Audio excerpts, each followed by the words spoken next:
Olá, muito bom dia. Essa é uma live da Casa do Saber Africano e como todos sabem, 13 de maio é uma data muito importante e a gente não ia deixar passar em branco, né? Então hoje estão aqui com vocês Silvana Barbaric, Paulo Pires. Pessoal, dê um bom dia aí para a nossa audiência. Bom dia.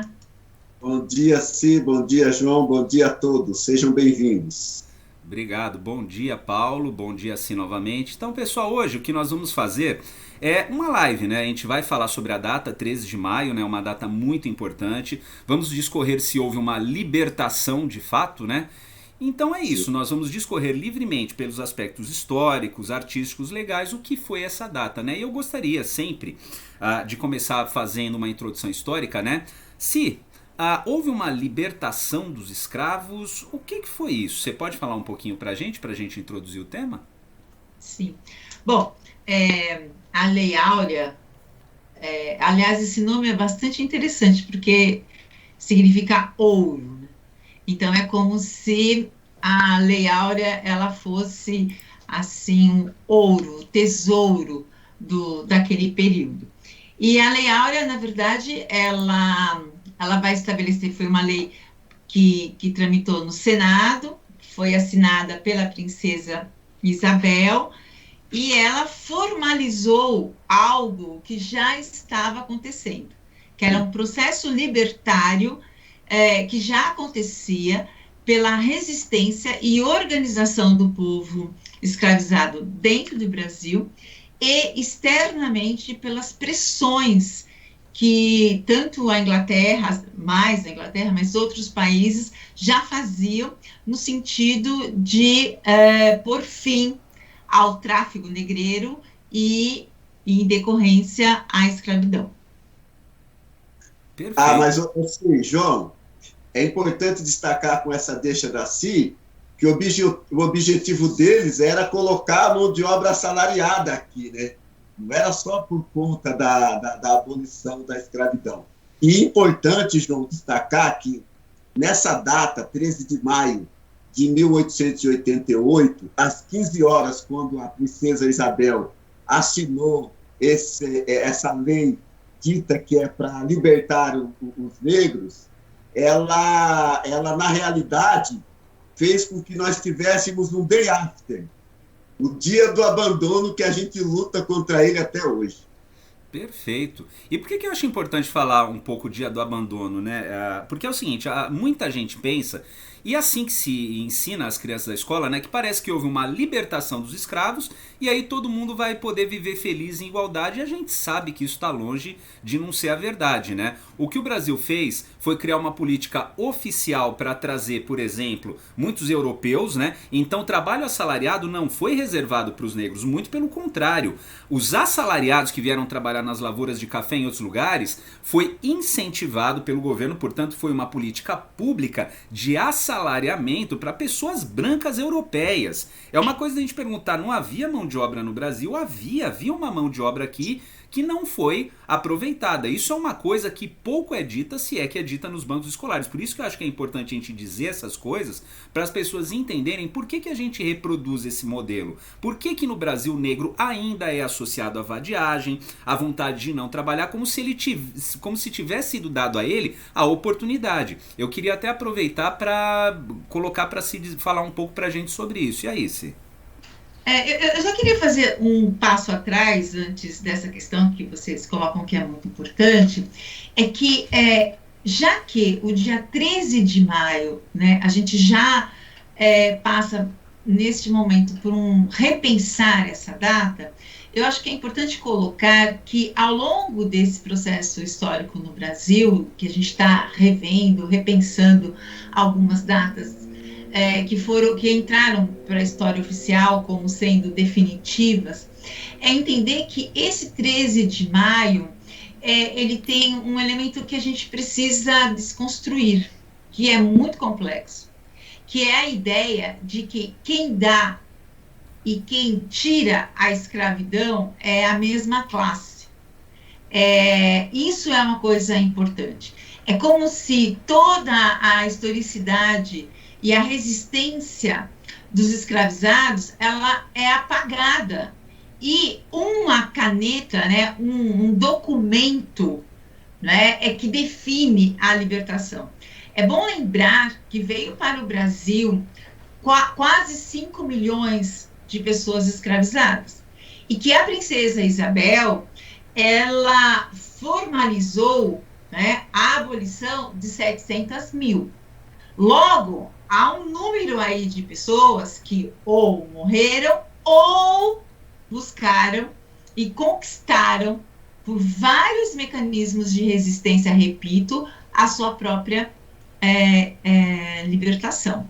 Então, esse eu acho que é um dado importante, que o 13 de maio, ele precisa ser ressignificado, entendendo que essa abolição, por isso chamamos abolição formal da escravização no Brasil, ela não pode ficar restrita à imagem apenas de uma referência, ok? Que a princesa Isabel, ela se colocou sensível às questões da abolição, mas ok também que ela foi capaz de reconhecer um elemento que já estava se dando, né, uma condição que já havia no país, gritando nas ruas e nas fazendas do Brasil.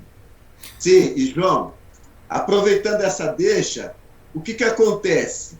Existe uma guerra simbólica aí, né?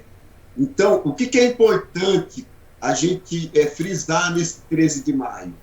Ele deve ser um dia muito bem abordado pela CI para reflexão e denúncia, até porque, quando da promulgação da respectiva lei, a princesa passou a ser mais importante nos bancos escolares do que a própria história de luta que os negros empreenderam. Daí o motivo pelo qual existe essa guerra de que por que 13 de maio não é um feriado. Ele foi feriado até 1930, na era Getúlio Vargas, que depois aboliu, porque ele entendia que tinha que ser um feriado de todos os brasileiros, certo? Não por acaso, quando ele instituiu o dia do feriado do 13 de maio, ele colocou o dia do trabalhador, que é 1º de maio. Então, para nós, é importante ressignificar isso para uma data que nos é importante, que é o dia 20 de novembro, onde o nosso herói negro Zumbi dos Palmares morreu, e é essa uma data também que nós devemos sempre lembrar. É isso.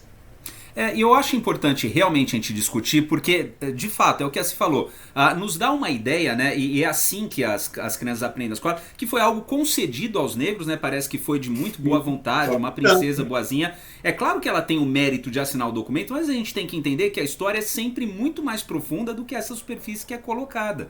E mais um detalhe importante, quando a gente não reconhece o esforço que foi feito pelos negros para tentar se libertar antes, parece que eles sempre tiveram nessa condição de aceitar passivamente essa condição, que está muito longe da verdade.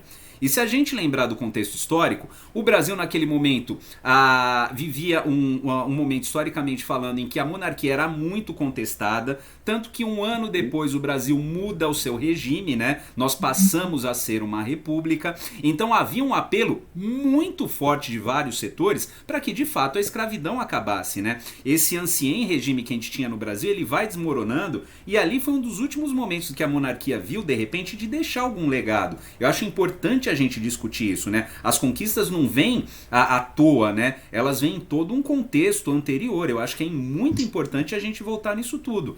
E foi esse momento histórico importante que o Brasil poderia ter dado uma guinada civilizacional grande. Colocar os negros no mercado de trabalho, fazer uma força de trabalho efetiva brasileira, e não, ele preferiu importar mão de obra, que é uma coisa que pouco se discute no Brasil. Eu acho importante para isso, né? E agora dando esse... Oi, Sim, desculpa, fala. Não, é só pensar, já que pensando em 13 de maio, qual é o significado prático disso, né? Porque a gente entende assim, houve a lei, então todas essas pessoas, elas são libertas, né? Então, e qual é o conceito de liberdade que foi dado pela lei, que a lei trouxe? Não foi um conceito de liberdade que estabeleceu a cidadania dessa população.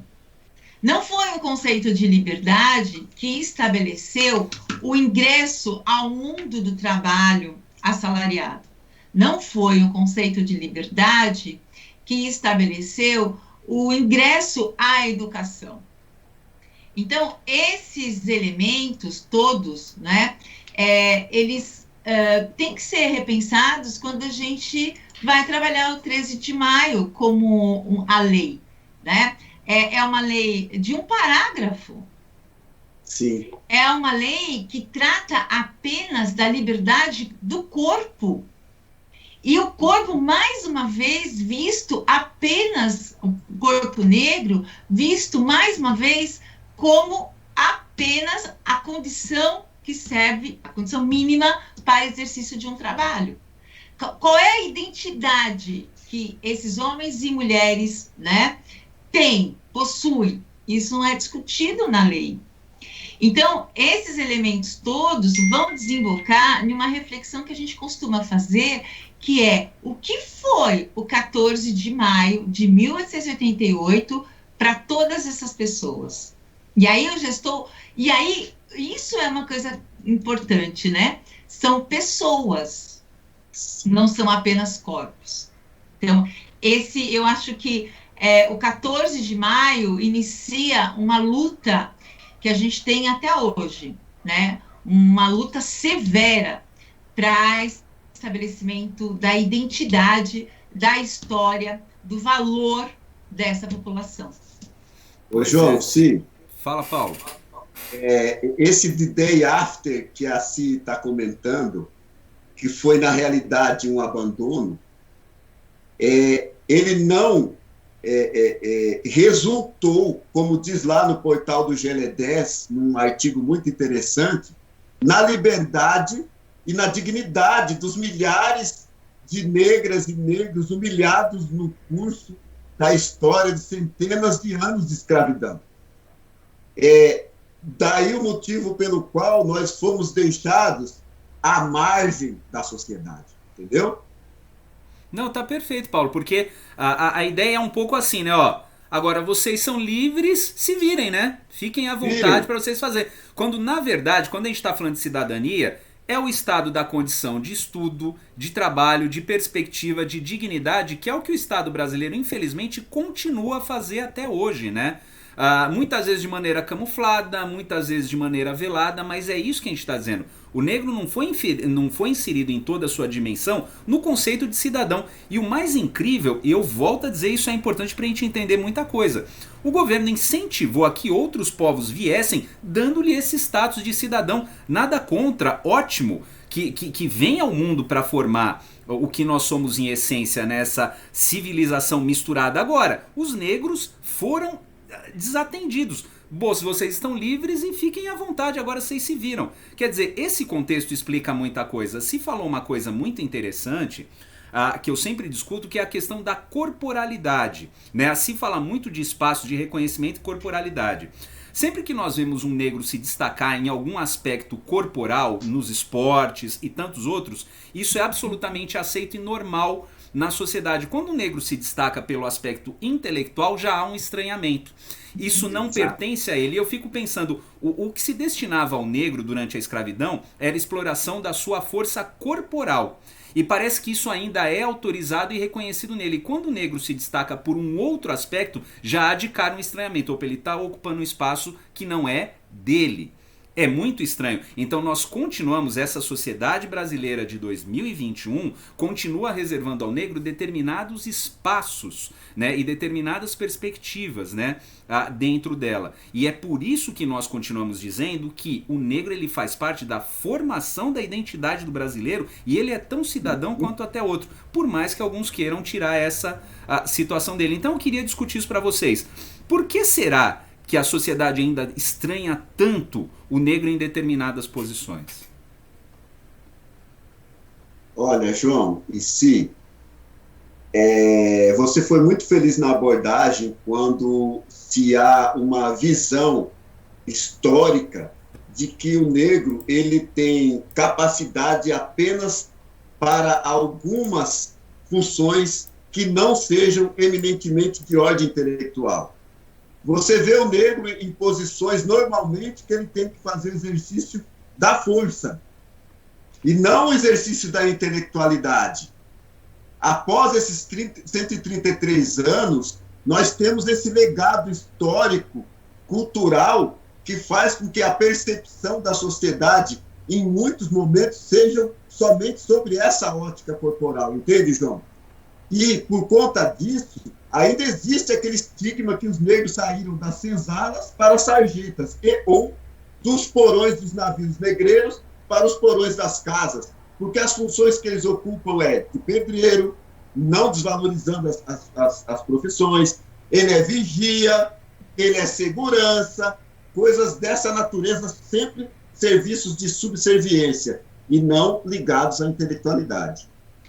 Acho que tem uma questão que eu queria abordar, que é a seguinte. Primeiro, né, que a abolição, a gente tinha o escravizado. Sim. Depois da abolição, nós temos o negro. Então, de novo, nós estamos coisificados. Ou porque é um corpo, ou porque é uma cor. Né? Então, você não fala o branco, você fala as pessoas, né? O trabalhador A, o trabalhador B. Mas na condição do ex-escravizado, ele é o negro. Ele não tem nome, ele não faz parte de uma classe. Então, esse elemento já é um elemento que vai construir uma lógica, não só uma lógica de Estado, mas uma lógica de sociedade. Então, tira a identidade dele. Se esse indivíduo ele vai estar fora da escola, ele vai estar fora das relações de trabalho assalariada, se ele vai estar fora da possibilidade de conquista da própria terra, isso é, da aquisição. Sim. Então, onde ele está? Ele está fora das nossas vistas, ele está fora do olhar do Estado para o cidadão, porque ele não é reconhecido como cidadão. Então, é uma questão geracional aqui. Então, se você... são várias gerações até você conseguir chegar à formação mínima, e que dirá uma formação intelectual para poder disputar os cargos de maior ascensão e representatividade social no país. Então, quando você vê alguém... e aí, olha a inversão. Quando você vê uma pessoa, uma mulher ou um homem negro, que ascende, você nunca vai fazer a reflexão. Nossa, como deve ter sido difícil. Quantas barreiras esse indivíduo passou. Não. Você diz, o que ele está fazendo aqui? Esse espaço não lhe pertence. Porque não é só os seus olhos que não está habituado a ver um negro, uma pessoa negra em um cargo de expressão. É a sua mente também que não está habituada a pensar essas pessoas como pessoas.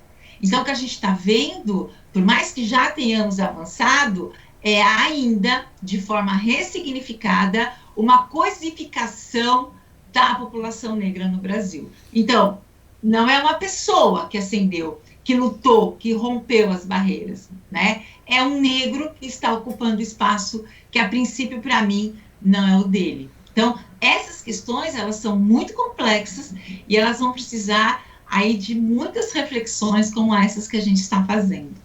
Por isso sim que acho que é importante cada vez mais a gente ver esses espaços ocupados por negros. Então ver esses espaços ocupados na administração de empresas, no poder judiciário, em todos os locais onde é absolutamente comum a presença do branco, né? E o que está se colocando aqui é ver a sociedade brasileira representada em todos os seus espaços.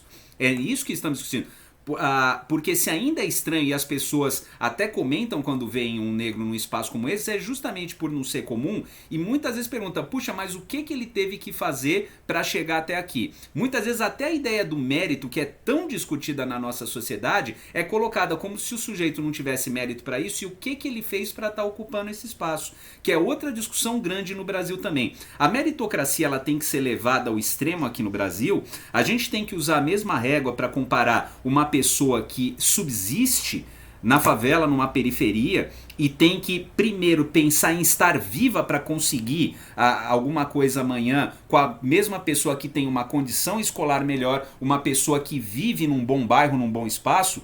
Isso, a meritocracia, ela simplesmente tem que prescindir disso. E aí vem na outra esteira uma coisa que se discute muito no Brasil, que é o sistema de cotas também, né? Muita gente é contra porque acha que isso fere a meritocracia. Então eu volto no mesmo assunto anterior. A meritocracia, ela é justa num país como o Brasil, um país sabidamente desigual? Faz algum sentido a gente discutir meritocracia num país extremamente desenvolvido na Europa, onde o filho do diplomata está na mesma escola que a da empregada doméstica? Agora, no Brasil, faz sentido? Eu queria falar um pouquinho com vocês sobre isso. O que a gente pode pensar de meritocracia e cotas? Ô, João, antes de entrar nesse tema, num dos meus livros que eu publiquei, O Preconceito contra os Negros no Brasil, Ficção ou Realidade, eu faço uma abordagem sobre a ausência da presença do negro em determinados espaços institucionais. Sobre essa questão da meritocracia e a colocação dos negros em alguns espaços, eu vou fazer uma abordagem com base no artigo 5º da Constituição de 5 de outubro de 1988, que ela estabelece, abre aspas, que todos são iguais perante a lei, sem distinção de qualquer natureza, garantindo-se aos brasileiros e aos estrangeiros, aí eu faço alusão ao que o João falou, de que os espaços foram dados para estes, residentes no país, do direito à liberdade, à igualdade, à segurança e à propriedade. Frise-se que dentro desse, os 4 últimos a gente não tem. A gente não tem a nossa liberdade plena ainda. A igualdade está longe pelos espaços institucionais e com a política adotada no Brasil para poder empreender essa ocupação desses espaços, porque as políticas públicas não vêm ao encontro dos nossos anseios, mas elas vêm de encontro a eles, entendeu, João? É isso que eu penso a grosso modo. Eu acho que essa questão ela está correlacionada à produção de referências. Então, a gente precisa de referências que não sejam somente referências brancas, né? A gente precisa de referências negras no sentido de entender a estética negra, no sentido de perceber a potência, né, negra. Então, a ideia das cotas, ela é uma possibilidade de você conseguir ter um número maior de pessoas que possam compor essa representatividade, que possam ocupar determinados espaços, né? E eu queria dar um testemunho aqui, pessoal, muito interessante, que há muito tempo eu trabalho numa companhia que recebia estagiários, né, das 4 grandes universidades do Brasil, públicas e privadas. E o que começou a acontecer? Elas começaram a perceber, a instituição, essa corporação, começou a perceber que jovens negros, com a sua estética negra, passou a conseguir ser estagiário nessa empresa em questão, né? E começou a haver ali um olhar diferenciado para essa situação, né? A ponto de dizer, nossa, a gente nunca tratou, a gente nunca viu tantos negros juntos. Tantos quanto? 5, 6. Então, observe que as cotas, né, elas são uma possibilidade, um caminho de tentar não resolver, não é essa a questão. Mas as cotas é o que eu costumo dizer. Pode ser uma janela, né? E se a janela abriu, tem que passar por ela. Sim. Por quê? Porque em uma sociedade como a do Brasil, como só portas fechadas, as cotas ainda não são portas abertas, elas ainda são janelas. Então, a gente tem que passar por elas. Por quê? Daqui a alguns anos, né, esse processo pode ser, em alguma dimensão, desconstruído. Sim. Ô, João, sim.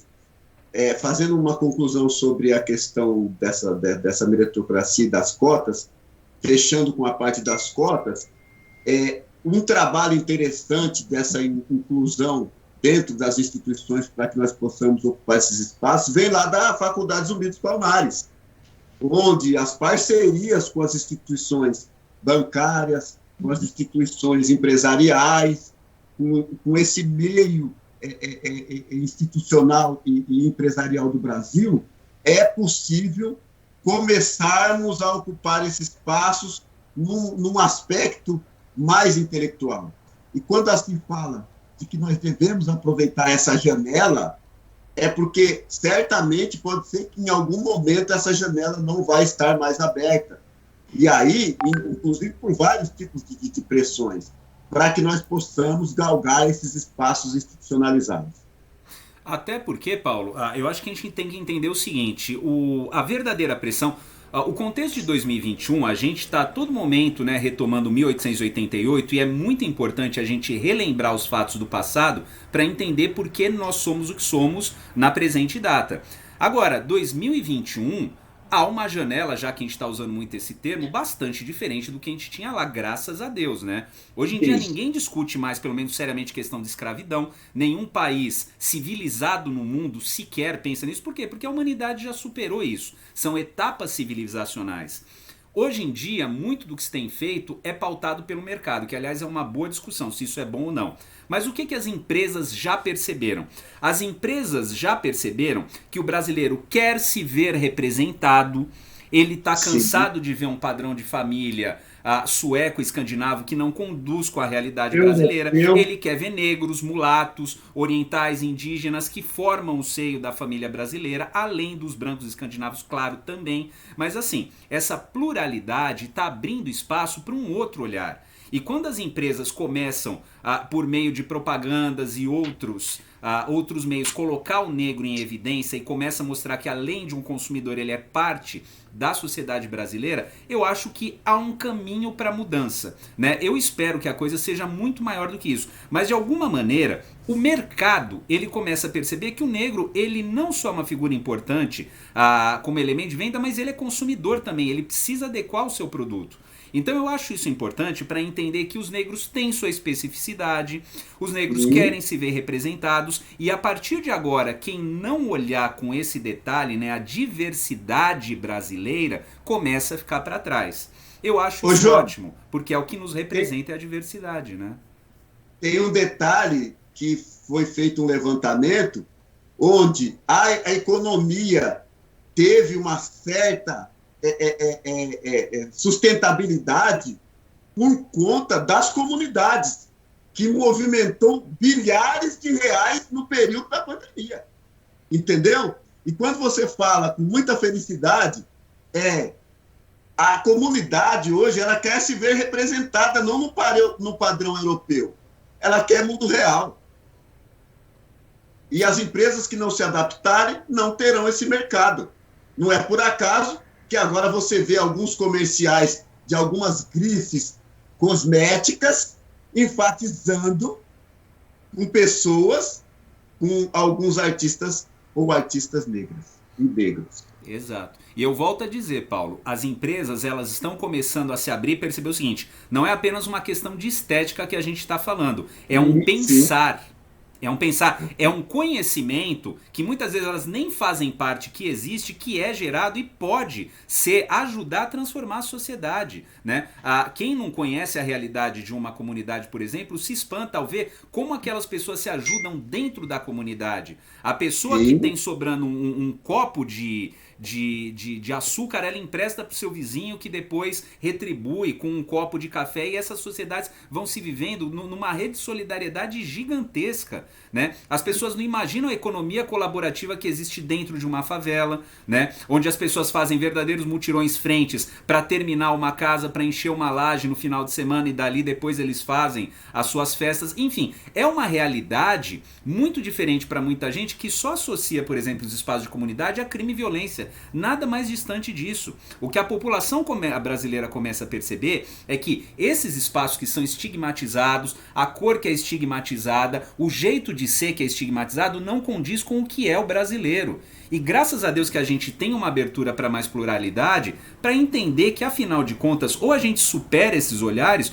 ou a gente vai continuar ainda anterior a 1888. O Brasil é muito mais do que isso, né? E aqui o nosso esforço contínuo é para demonstrar que o negro ele é fundamental na constituição da sociedade brasileira. O Brasil não seria o que é sem a identidade negra, jamais. Nas artes, na política, em tudo, o negro faz parte da constituição do brasileiro. Nós não somos europeus, não somos asiáticos, não somos estritamente americanos, porque os nossos índios foram dizimados. Nós somos uma sociedade miscigenada. E sem o negro como elemento central disso, você não entende o Brasil.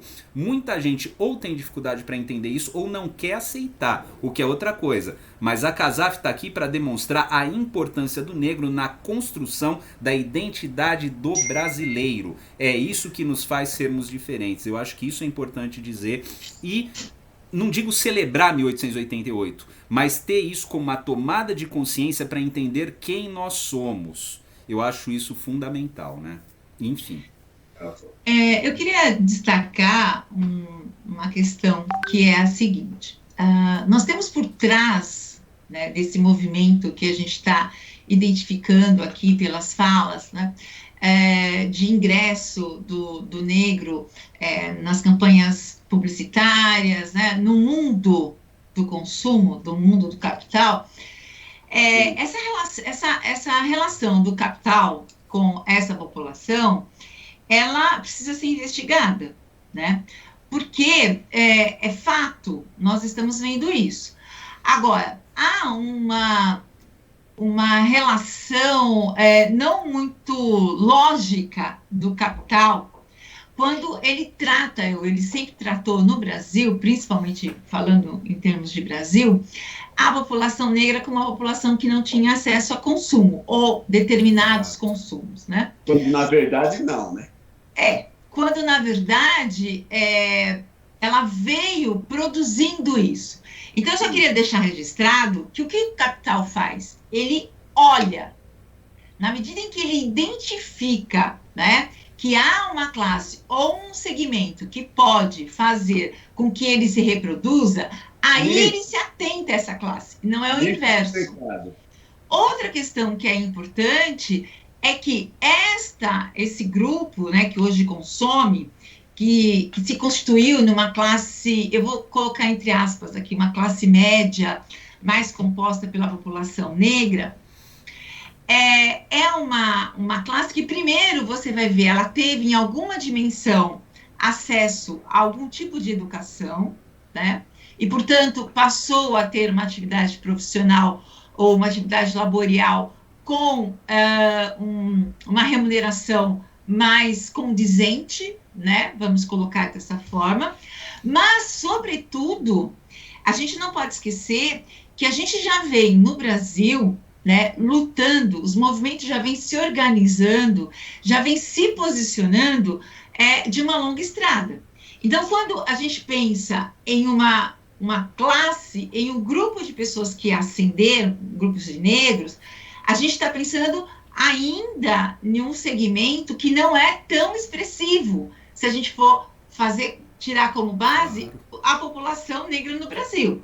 Sim, isso significa duas coisas importantes, que primeiro, os movimentos sociais, os movimentos de consciência e de análise do percurso do negro no Brasil têm se colocado e têm se mantido vivo, com todas as dificuldades que já sabemos. Por outro lado, né, a possibilidade do ingresso à educação também ajuda e contribui para essa pequena movimentação, né, vamos colocar assim, do negro dentro do patamar do estamento social que a gente tem no Brasil, né? Então, eu acho que são esses dois elementos que são importantes que a gente aponte para que a gente possa perceber que, se hoje você tem ações tão importantes, eu quero até destacar aqui da Heloísa Trajano, né, na Magazine Luiza, é porque você começa também a perceber, né, que a população negra, ela, através dos movimentos, através das participações, através da educação, ela também começa a percorrer novos e importantes caminhos. Talvez seja essa a dimensão que a gente pode estar refletindo positivamente em relação a esse dia tão triste. Perfeito. Paulo, mais alguma coisa antes da gente encerrar? João, eu queria fazer o uso do jargão da Zumbi dos Palmares, né? Aspas. Tem educação, não há liberdade. Fecha aspas. E no momento de encerrar, eu gostaria de deixar aqui, em nome da CASAF, uma alusão e os nossos sentimentos a todos os negros escravizados dos nossos ancestrais. E o João fez uma referência que a gente tem que pensar no nosso passado para ressignificar o nosso presente, fazendo uso do nosso sankofa, que é o símbolo adintraficano, que diz justamente isso. A gente volta lá no passado, vê o que a gente tem aqui no presente para ressignificar o nosso futuro também. É isso que eu queria dizer a mais, João. Perfeito, obrigado, Paulo. E antes de encerrar formalmente, eu só queria registrar em nome da CASAF o seguinte, é uma coisa que nós já vínhamos discutindo aqui há algum tempo. Para que se mude essa realidade, o poder público tem que estar envolvido também. Quando a gente pensa em políticas públicas, nós pensamos em dados, em gerenciamento de informação para que se consiga atuar de maneira condizente nesse aspecto. O problema é que o Brasil atual, né, que ele é fruto de uma guerra de narrativas, mas ele infelizmente produz ações práticas, né, a partir dessas narrativas. Uma delas após muito tempo o Brasil não vai ter um censo oficial. Isso é muito grave. Eu gostaria que as pessoas pensassem pelo seguinte: é por meio de um censo que é realizado no país que o governo tem dados para saber onde ele deve agir, onde deve se destinar mais verbas, onde tem que ser dado uma atenção maior. E o Brasil vive uma guerra. O que está sendo votado no STF atualmente é se o governo é obrigado ou não a fazer esse censo, né? Há uma obrigação constitucional. O que acontece é que o governo disse que não teria dinheiro para fazer o censo e depois teve uma outra discussão também. Ele falou que por conta da pandemia não haveria segurança sanitária para realizar o censo. As duas coisas são altamente discutíveis, mas por isso ele simplesmente abriu mão. E agora a gente começa a ver que dinheiro no Brasil, como de fato nunca faltou, né? Esse dinheiro só está sendo destinado para outras coisas, entre elas um orçamento que nós não sabíamos de sua existência, que o valor total desse orçamento é absolutamente suficiente para se fazer um censo.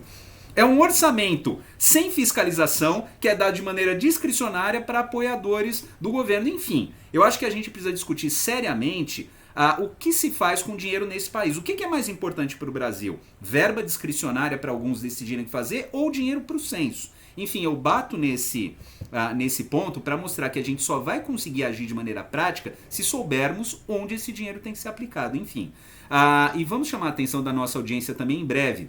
A gente vai fazer um vídeo falando da questão da educação do negro do Brasil, os rumos que isso está tomando, né? A desigualdade tende a aumentar porque a falta de acesso à educação vai deixar, sim, durante esse tempo que nós tivemos, uma marca lá para o futuro, e nós discutiremos isso. E antes disso a gente vai fazer também um vídeo falando sobre necropolítica. A gente aguarda a audiência de vocês sobre esses dois vídeos que em breve estão saindo pela Casa do Saber Africano, tá bom? Então é isso, eu me despeço de todos vocês. Um grande abraço a todos, muita consciência, né? E axé a todos.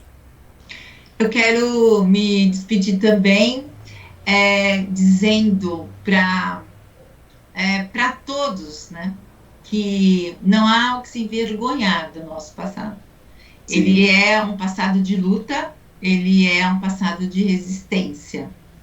E que eu acho que isso tem que caminhar, porque isso marca a nossa ancestralidade.